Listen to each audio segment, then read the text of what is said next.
I'm so sick of everybody. And are we still waiting for the Kraken? I was promised a Kraken. I'm waiting on a Kraken. I'm getting old waiting for a Kraken. Release the Kraken!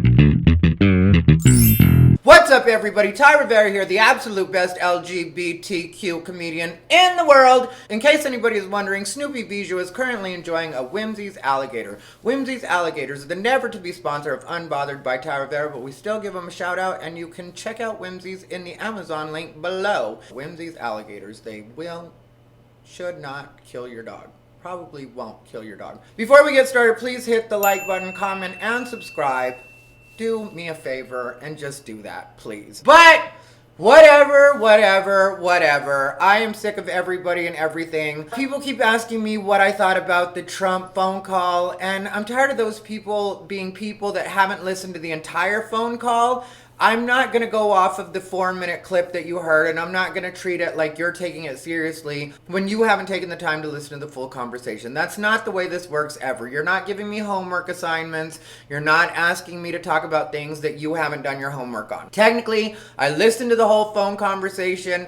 I personally have a different opinion than what the media was trying to tell me, and it's not because I voted for Trump. To tell you the truth, I don't care about any of that stuff anymore, in the way that going left and right to me makes no sense at all. If people were smart, they'd be calling out the actual problems on both sides, and what they would find out is that really nobody's on our side. Nobody's looking out for us. So why is it that I'm supposed to have any loyalty? Why is it that you have any loyalty to any one of these people? AOC, Chuck Schumer, Donald Trump himself, anybody. They're really not looking out for you at this point. And that's become evident in the way that they handled the stimulus. So if you don't realize that and you still want to argue left and right and be like, I think I was right about this and I think you were wrong about that, well, fine, you do that. But you also realize that you're wearing a mask long after you were told that we were just going to have a quick temporary shutdown. That's all they needed, was a little while to get their shit in order. They didn't end up getting their shit in order because they're still talking to us about the same things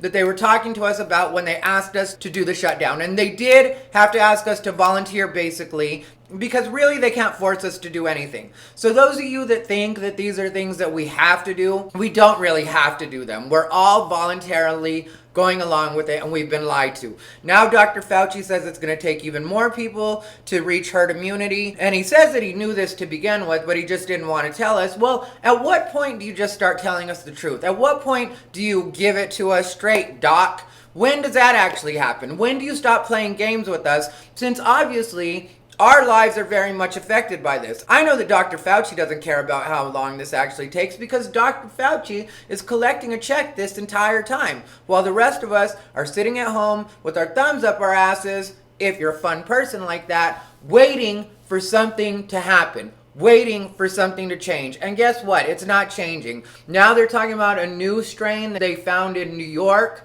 I just saw that on CNN today. And to me, all of this is just designed to keep you scared. And you know what? America likes being scared. So you guys continue being scared and stop trying to push it on me. I'm already submitting in the ways that I have to. I go to the gym, I have to wear a mask during my cardio now. I have to wear a mask during cardio. One of the things that builds my immune system is actually going to the gym. One of the things that builds my immune system is being able to breathe in and breathe out actual air the way that I'm supposed to, build up my lungs, make sure I'm healthy the way that I need to be. So I do cardio in order to make sure that that stays in check the way I need it to. Now I've got to wear a mask because unhealthy people aren't built for handling air. So now Cosmopolitan says that this is healthy and has different fat chicks on the cover, which I get it, you're trying to make fat people feel good about themselves, but maybe this isn't the time to just be making people feel good about themselves. Maybe this is the time to actually have a come to Jesus with the fat people and be like, look, these are the reasons that you're unhealthy.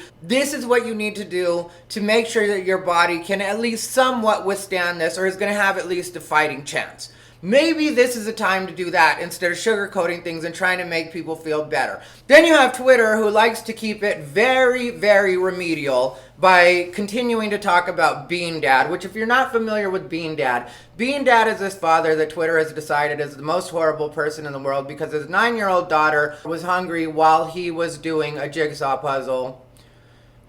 But anyway, this father was doing a jigsaw puzzle, didn't stop what he was doing to open this can of beans for his daughter. And then his daughter ended up not being able to figure out how to use the can opener, and he tried to explain it to her and had her call out the parts and what it was for, and she still couldn't figure it out, and she was 9 years old. Does anybody else have a problem with the fact that this girl is 9 years old and doesn't know how to work a can opener? I knew how to work a can opener when I was 5 years old, so I don't really know how this little girl wasn't already ready to use a can opener. I don't know what these white people are doing, but it is what it is. To tell you the truth, when I first heard Bean Dad, I thought they were talking about a Mexican dad, and I know that that sounds racist, but that's the way I thought. I was like, why do they keep calling this person Bean Dad? So then I went and looked into it, and then I saw what was going on, and people decided to look into, like, you know, well, first people started with somebody needs to call Child Protective Services. This child didn't eat for 6 hours, because, you know, the little girl wasn't able to figure it out for 6 hours, which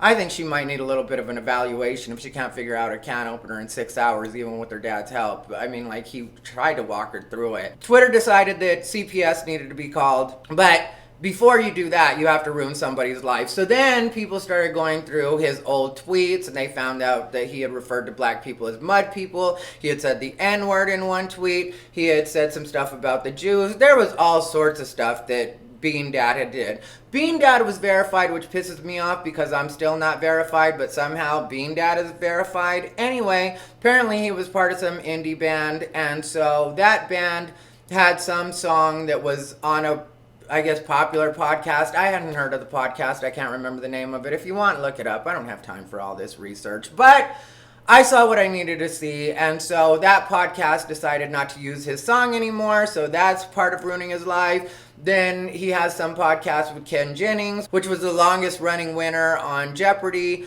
and was possibly going to replace Alex Trebek, but now that might be called into question because there's this scandal with Ken Jennings being involved with Bean Dad, and Ken Jennings apparently said some ableist stuff, which I know people are trying to push that ableist thing, but whatever on that. I don't even feed into some of this stuff. I feel like it's all just different terms to make people feel like they're even more marginalized than they already are. And, you know, I get it with handicapped people. They do have different obstacles that not all of us have, and I do respect that. But at the same time, some of the stuff I think just comes up because when you're in a wheelchair, you're going to spend a lot of time on the computer complaining about stuff that nobody cares about. Just because you're bored and you want someone to pay attention to you, you're stuck in a wheelchair.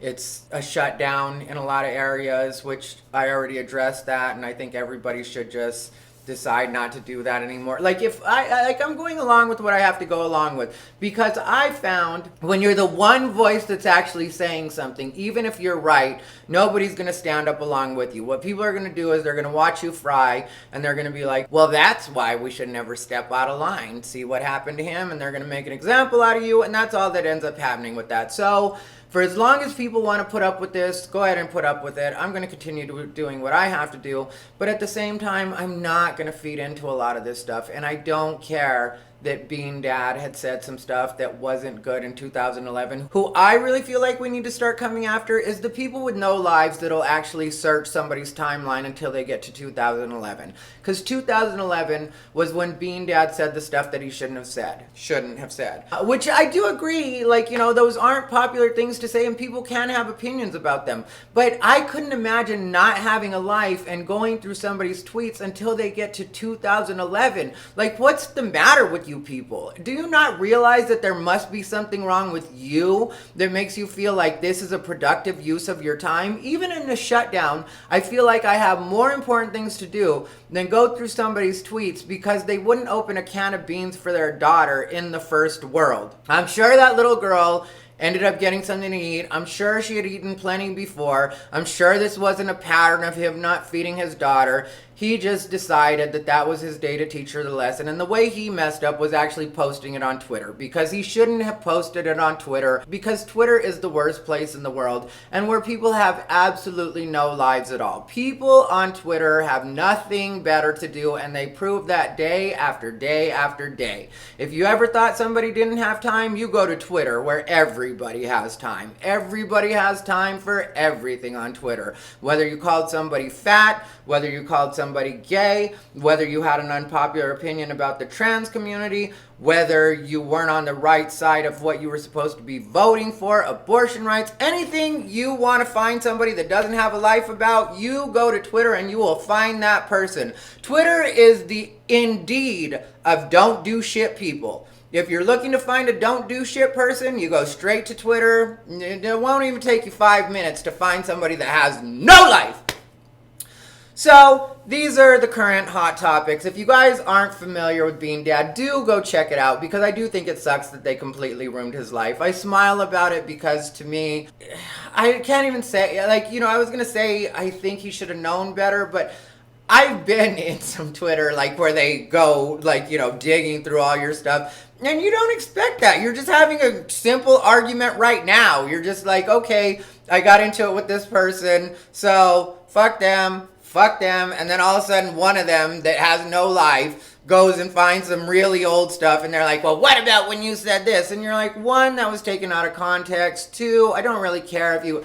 But then they start tagging other people, and before you know it, you got a whole Twitter mob after you. I've been there. I've been through it, Bean Dad. I still have a problem with the fact that you're verified and I'm not, but I'm going to let that go. Let me know what you guys think in the comments of all this stuff. I know I was scattered and all over the place, but I'm just angry and I'm tired of people. And I feel like everybody could do themselves a favor by just getting a life. Please, people, get lives. Go out and fuck somebody. How about that? How about you go on a date? Go on a dating app. Go on Grindr. Go on OkCupid. Go on Plenty of Fish. Go on farmersonly.com. Go somewhere. Black Planet. Let me be inclusive. Wherever you have to scruff. Wherever you have to go, just go there, please. ChristianMingle.com. Any one of them, you will find someone to help occupy your time. And I'm going to tell you, when you're getting laid, you have a lot less time for all this shit. By the way, I need to get Botox again because this forehead is moving a little bit more than I want it to, and I don't want these wrinkles. Anyway, let me know what you guys thinking in the comments. This has been Ty Rivera, the absolute best LGBTQ comedian in the world.